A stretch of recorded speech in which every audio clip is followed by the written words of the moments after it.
नमस्कार दोस्तों, स्वागत है अमृतधारा न्यूज पर आपका। मैं राजेंद्र कौशल आज जिस शख्सियत से आपको मिलवाने जा रहा हूं, उनकी अगर बात की जाए कांग्रेस पार्टी को लेकर, कितना पार्टी के अंदर उनका योगदान है, कितनी उनकी भूमिका है, अगर कलायत हलके की बात की जाए तो ये बहुत मायने रखने वाली है। तो इस समय मेरे साथ हैं कांग्रेस पार्टी के प्रदेश सचिव श्री राजेश अंबरसर जी। मैं बात करना चाहूँगा कैथल की राजनीति को लेकर के, जो 2024 का भविष्य है उसको किस स्तर तक राजेश अंबरसर जी देखते हैं, मैं बात करना चाहूँगा। सर नमस्कार। नमस्कार आपको भी और आपके चैनल के सभी दर्शकों को भी। तो राजेश जी, वैसे तो पूरे कैथल जिले की अगर बात की जाए, कहीं ना कहीं पिछले प्लान के अंदर कांग्रेस पार्टी का कहीं भी कोई नुमाइंदा जीत हासिल नहीं कर सका, लेकिन 2024 के अंदर जो जनता का एक रुख नजर आ रहा है, उस रुख को आप कहां तक पॉजिटिव देखते हैं? अभी पिछले प्लान में कुछ गड़बड़ी भी हुई है, कुछ हमारे टिकट वितरण में भी कुछ कमियां रही हैं जी, पर अब आने वाला समय 2024 का, जैसे हमारे पार्टी के शीर्ष नेतृत्व है जी, मल्लिकार्जुन खड़गे जी हैं, जी, राष्ट्रीय अध्यक्ष हैं, पूर्व राष्ट्रीय अध्यक्ष यूपीए की चेयरपर्सन सोनिया गांधी जी हैं जी, और राहुल गांधी जी पूर्व पार्टी के प्रेसिडेंट, हमारे राष्ट्रीय प्रेसिडेंट और लोकसभा सांसद जी, प्रियंका जी, आदरणीय बहन कुमारी शैलजा जी, भाई रणदीप सिंह सुरजेवाला जी। जी, अब की बार जो है एक चीज़ के ऊपर ही फोकस किया जा रहा है कि सर्वे के आधार पर टिकट दी जाएंगे, जिस प्रकार से हिमाचल में और कर्नाटक में। कर्नाटक के अंदर हमने फार्मूला नज़र आया, वहाँ पर जो हमारे आदरणीय मुख्यमंत्री जी हैं सिद्धारमैया जी, उनके बेटे की भी टिकट काट दी, परिवार से एक सदस्य को टिकट देने का बड़ा अच्छा रुख किया है। तो अब की बार पार्टी एक सदस्य को भी देगी, बार बार चुनाव हारे हुओं को भी नहीं देगी, पार्टी एक उस शख्सियत को देगी जो लंबे समय से कांग्रेस के साथ जुड़ा है और ग्राउंड पे मजबूत है, चाहे कोई भी हो जी। तो कैथल छोड़ो, पूरे हरियाणा, पूरे राष्ट्रीय स्तर पर इस विषय पे कांग्रेस पार्टी बड़े नाप तोलकर टिकटें का वितरण करेगी। और 2024 में मेरे को कहने का कोई गुरेज नहीं कि 4 की 4 सीट कैथल की कांग्रेस पार्टी ही जीतेगी। प्रधान जी, जो बात की जाए, अगर लोकसभा की बात की जाए, 80 साल की उम्र में मल्लिकार्जुन खड़गे की जो एक क्षमता है, अगर लोकसभा में देखें, जब खड़गे बोलते हैं तो कहीं ना कहीं बीजेपी को झटका 440 वोल्ट का लगता है। तो 80 साल की इस उम्र के अंदर जो वो जज्बा खड़गे साहब का है, उसने कहीं ना कहीं मोदी की सरकार को या मोदी को खुद को कहीं ना कहीं ठेस पहुंचाई है अंदरूनी तौर पर। तो उनकी क्षमता का राज क्या कहना चाहेंगे? राज सिर्फ सच्चाई का और झूठ का है। जो व्यक्ति कहते हैं ना, सच की नैया हिलती है डुलती है पर डूबती नहीं है जी। हमारे आदरणीय राष्ट्रीय अध्यक्ष खड़गे जी बिल्कुल सच्चाई की राजनीति कर रहे हैं। उनकी राजनीति का सफर भी एक ब्लॉक प्रधान की तरह, ब्लॉक प्रधान से सत्र से शुरू हुआ जी, और आज राष्ट्रीय स्तर पर पहुंच गया जी।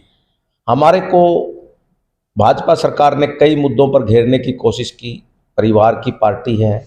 अब हमने एक लोकतांत्रिक तरीके से अपनाते हुए मतदान के जरिए पार्टी के राष्ट्रीय प्रेसिडेंट आदरणीय खड़गे जी को चुना और बीजेपी के मुंह पर एक करारा तमाचा तभी लग गया, अभी लोकसभा में तो लगना तय ही था जी। सच बोलते हैं खड़गे जी और डरते नहीं है। कहीं ना कहीं निडरता तो उनकी लोकसभा में भी और राज्यसभा में भी, किसी भी बिल पास करने पर वो अपने विचार वो बड़े बेबाक तरीके से रखते हैं। अब मैं देश की राजनीति से थोड़ा सा हरियाणा की राजनीति में और खास करके कैथल जिले में प्रवेश कर रहा हूँ। तो जी, यहाँ कलायत हल्के से श्रीमती कमलेश डांडा जी महिला एवं बाल विकास मंत्री हैं, और हल्के के विकास की जहाँ तक बात की जाए, पार्टी का नारा रहा बीजेपी का सबका साथ सबका विकास।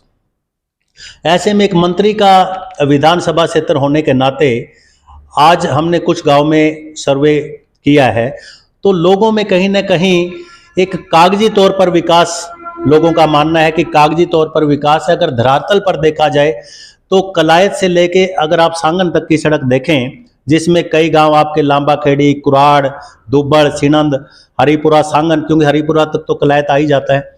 लेकिन जो लोग सड़क पर चल रहे हैं, एक मंत्री विधानसभा कलायत के होते हुए और सड़कों का अगर हाल देखा जाए तो लोग कहते हैं भाई वोट किस बात को देख के दें। तो आप क्या कहना चाहेंगे?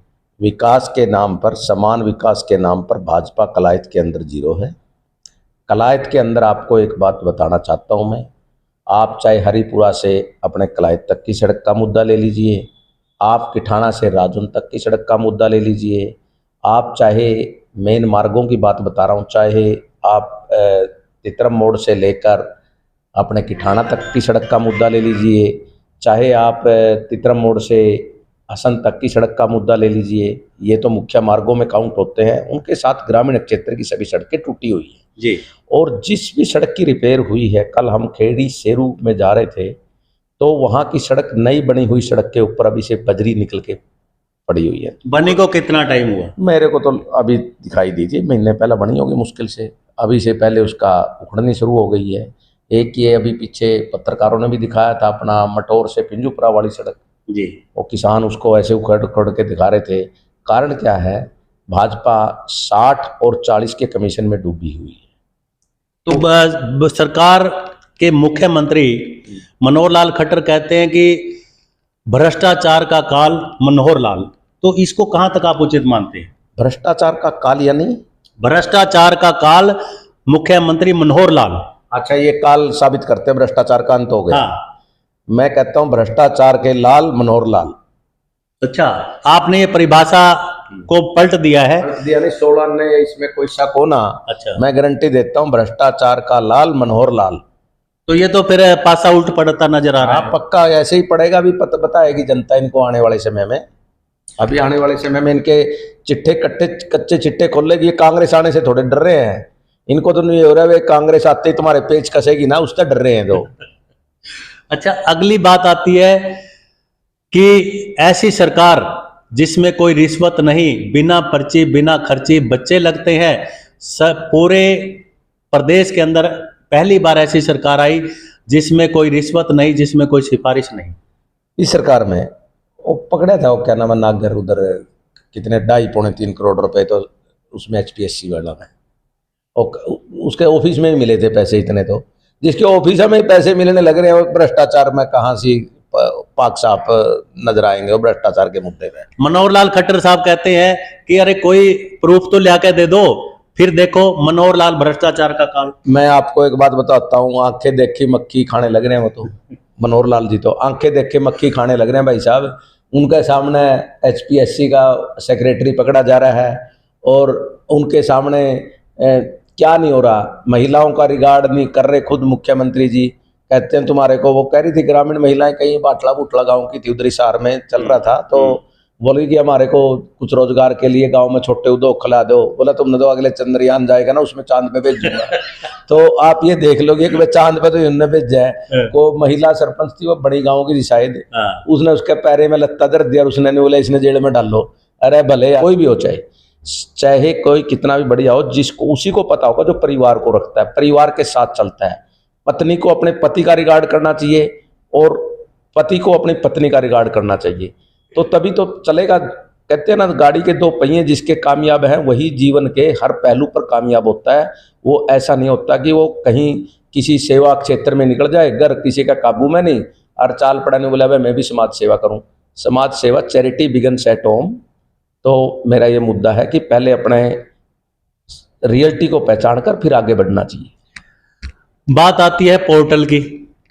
खुद बीजेपी के जो विधायक हैं विधानसभा में बोलते हैं, जनता तो पहले ही कहती कि पोर्टल हमारे समझ में नहीं आता क्या पोर्टल है। पोर्टलों पे जाते हैं तो कभी पोर्टल खुलता नहीं, और खुलता है तो कोई फार्म अप्लाई नहीं होते। विधानसभा में खुद बीजेपी के विधायक भी कहते हैं ये पोर्टल हमारी नहीं समझ में आ रहा, जनता की समझ में क्या आएगा। तो उसके बारे में आप क्या? आप ये एक बात बताओ, उन विधायक कहेंगे उनकी क्वालिफिकेशन तो चेक कर लो। अब हमारे वाले विधायक हैं, पढ़े लिखे हैं, उनके सारी चीज़ समझ में आवे। बीजेपी वाले का नहीं अंदर कुछ भी समझ में है। बीजेपी वाले तो निरे मोडिया की सरकार है, और ये तो छंट के अपना क्या कह रहे हैं भ्रष्टाचार में, इन्हें तो घर भरने में लग रहे हैं। इनका नहीं हो रहा कि भाई जान वाले हाँ और फिर कोई बात नहीं, इब तो लूट लो जितना लूटा जावे, जी। आन दो हमारी सरकार ने, तब हमने पूरा खींच के ले आएंगे हैं। अभी अगला सवाल करूंगा मैं। अभय चौटाला ने कहा कि अगर हमारी इनेलो सरकार सत्ता में आती है तो आने वाले समय में जितने मीटर खंभे पे बीजेपी ने जेजेपी ने ला रखे हैं वो पड़वा कर जोड़ में पंखवा दूंगा और ऐसी गरारी ला दूंगा मीटर में कि वो 500 रुपया तो ऊपर नहीं चलेगी। उनकी तो माया ही नहीं आ रही है चौटाला की, तो वहां तो पहला नहीं कहेंगे ना तो बिजली मीटर होगा ना बिजली रीडर होगा, है बाद में कंडेला मोड़ा जूत बजाए। इनकी परिभाषा तो ना तुम्हारा समझ में आई कांग्रेस वाले का कदे और ना आंधी।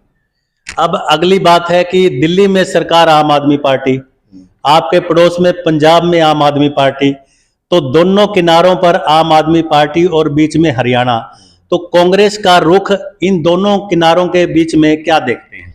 कुछ नहीं है, और उनका उनके पूरे के पूरे मुद्दे हो रहे हैं। आज मैं पेपर में पढ़ रहा था, बोला कि हरियाणा को एक बूंद पानी का नहीं दूंगा, वहां का मुख्यमंत्री। उसको यही नहीं पता बठियार क्या वो बेचारा समझा मेरे ख्याल में पैग सैग मार लेंदा होगा और बोल दे बोले भाई एक बूंद पानी का नहीं दूंगा। उसने न्यू नहीं पता सरकार किस तरह चल रही है, और गोड्डा टोटा चढ़ा खड़िया, उसके फाइनेंस ही नहीं समझ में आ रहा कितना। कभी लिखता 27,000 करोड़ तो हमने बोले ब्याज के भर दिए। अरे जी 27 भले आदमी जो 27,000 करोड़ ब्याज के भर है तो सारा पंजाब बीके भी पीछा नहीं छूटना, इतना कर्ज बंद हो चुका है पंजाब। और दिल्ली के अंदर इनके शराब नीति के घोटाले, और आपने सीधी सी बात बताऊं, ये तो कहीं नहीं है, बेचारे अपना झाड़ू उठाए फिरे जाएंगे, अपना जी दिल्ली साफ कर दी, अरे पंजाब न फेरेंगे, पूरा को नहीं इन्हें लो लगन देंदा कोई भी आम आदमी ने। अनुराग डांडा जी अभी पीछे धनौरी में आए 3 दिन पहले, तो आम आदमी पार्टी की जो लोगों का रुझान देखा कि पीले पड़ने काफी नजर आए, और किसी की पहले हरी चुनरी चौपाल थी, अब वो पीली चुनरियां काफी नजर आने लगी बॉर्डर के एरिया के आसपास। वो तो ऐसा है, अनुराग तो भाई है धनौरी का, इसलिए उसके ओडली परिवार ओडा गांव का करके है वो। धनौरी से बाहर खड़ी है पीड़ी पकड़ी उड़ा के दिखाओ, फिर पता लगेगा अनुराग भाई ने भी। हमें जाना अनुराग ने अच्छी तरह जाना है, पहले पत्रकारिता करता था और वो भी टाइम था हम कांग्रेस में थे, तो मतलब कि उनके बोले भाई अनुराग तय मिलो, तो हमने तो पत्रकार होने के नाते में मिला कभी नहीं आज तक उससे, मैं कभी नहीं मिला जी। पर मेरे को कहते थे उनके भाईचारा वाले कहते थे बोले आपने मिलावांगे, मैं चलो मैं मिला दी हूँ, मैंने कोई ऐसा मौका सद्या नहीं। मैंने पता अनुराग भाई ने पकड़ रखा गलत गाड़ी की होके सवारी पकड़ ली उसने। अच्छा हाँ गलत की पकड़ ली उसने, पता लग जाएगा भाई ने। अगर ये परिवार असली है ना जो अपना वाला देसी परिवार कांग्रेस का परिवार है, जो खानदानी परिवार, इसे परिवार में बरकत है, बाकी आम आदमी में कुछ नहीं है। तो क्या आप मानते हैं कि अगर अनुराग कांग्रेस पार्टी में आ जाए कहीं ना कहीं फिर क्या हो? कुछ नहीं, पहला तो करवावांगे काम, कार्यकर्ता बनवा के और फिर सौंपाए कोई आ जाओ तो तड़का न ज्वाइन कर जो कांग्रेस ने। अच्छा राहुल गांधी जी का कम से कम बोले 6 साल तो पार्टी के अंदर बोले उसका कार्यशैली होनी चाहिए। कोई आंधे टपक दे टिकट कौन देंगे, कोई नहीं सोच रहा मैं मंत्री बैठे हूँ भाजपा में कल ना टिकट ले लूंगा, भूल जो मन की मन में लेकर मर जाएंगे जिनसे नहीं सोचा कि मैं कांग्रेस में बड़ा रान टिकट ले लेंगे। ईशा कोई इनका पल्ला जुगाड़ नहीं रह रहा, सत्ता का लहर की तरफ देखते हुए दौड़ते हैं। कोई भी हो, चाहे आज कार्यकर्ता सामाजिक कार्यकर्ता भी हो, चाहे कोई भी हो, आज कांग्रेस पार्टी में शुरू कर एंट्री करेगा ना जिस दिन से जी, उस दिन से तो उसकी प्राइमरी की LKG की क्लास शुरू करांगे, कोई न्यू को नहीं लंबी चौड़ी क्लास शुरू करांगे। हमारी इतनी 16 साल हुए हैं, मतलब कि एयरफोर्स आए हुए, और 83 में मैंने ज्वाइन NSUI ज्वाइन करी थी नरवाना कॉलेज में। Very good. और उसके बाद इसमें 85 में हमारे आदरणीय स्वर्गीय राजीव गांधी जी प्रधानमंत्री थे, नागपुर के अंदर वहाँ पर सम्मेलन अटेंड किया था NSUI का और युवा कांग्रेस का। उसके बाद 87 में एयरफोर्स में चले गए। 20 साल भाई किसी आप फोर्स में हो या किसी कर्मचारी या किसी भी अधिकारी लाइन में हो तो राजनीति नहीं कर सकता जी। उसके बाद आते ही हमारे को तो मान सम्मान दिया पार्टी ने, नरवाना कांग्रेस का आते ही प्रधान बना दिया। तो सर आप पूरा कार्यकाल करके आए एयरफोर्स में कि पहले प्री सर्विस? नहीं, मैं 20 साल की जो मेरी नौकरी थी, जो मैंने इंगेजमेंट के सिग्नेचर होते हैं, तो वो मैंने पूरे 20 साल एयरफोर्स में किए। और उसके बाद मतलब मैंने अगली एक्सटेंशन न मैंने मांगी और मेरी इच्छा नहीं थी करने की, तो मेरा एक मतलब कि पारिवारिक रिक्वायरमेंट भी थी और कुछ अपने बैकग्राउंड के ऊपर निर्भर करता है हर चीज़ के ऊपर, कुछ परिवार के अपने ज़रूरत थी, तो मैंने एयरफोर्स से अपने आगे की एक्सटेंशन नहीं ली।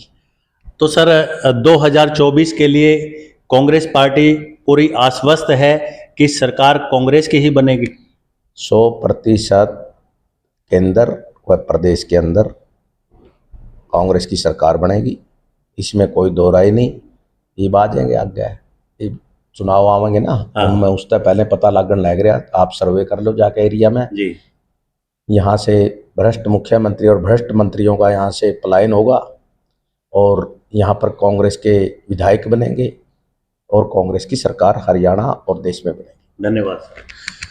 तो दोस्तों, आपने देखा कि राजेश अंबर सर जो हरियाणा प्रदेश सचिव हैं कांग्रेस पार्टी के, तो ऐसे में उन्होंने एक बड़ी आज कलायत की धरती से जबरदस्त कांग्रेस के प्रति आश्वासन दिया है और आश्वस्त हैं कि 2024 में जो आने वाली सरकार है हरियाणा के अंदर वो कांग्रेस पार्टी की बनेगी और केंद्र में भी निश्चित तौर पर कांग्रेस पार्टी के ही प्रधानमंत्री बनेंगे। ऐसा आज हमने एक साक्षात्कार के जरिए कलायत की धरती से एक ऐसी शख्सियत से बात करके आप लोगों तक उनके विचार पहुंचाए जिनका आने वाले 2024 के अंदर बहुत बड़ा एक रिजल्ट सामने आने वाला है। तो दोस्तों, फिर आपसे नई किसी शख्सियत के साथ मुलाकात होगी, तब तक बने रहिए राजेंद्र कौशल।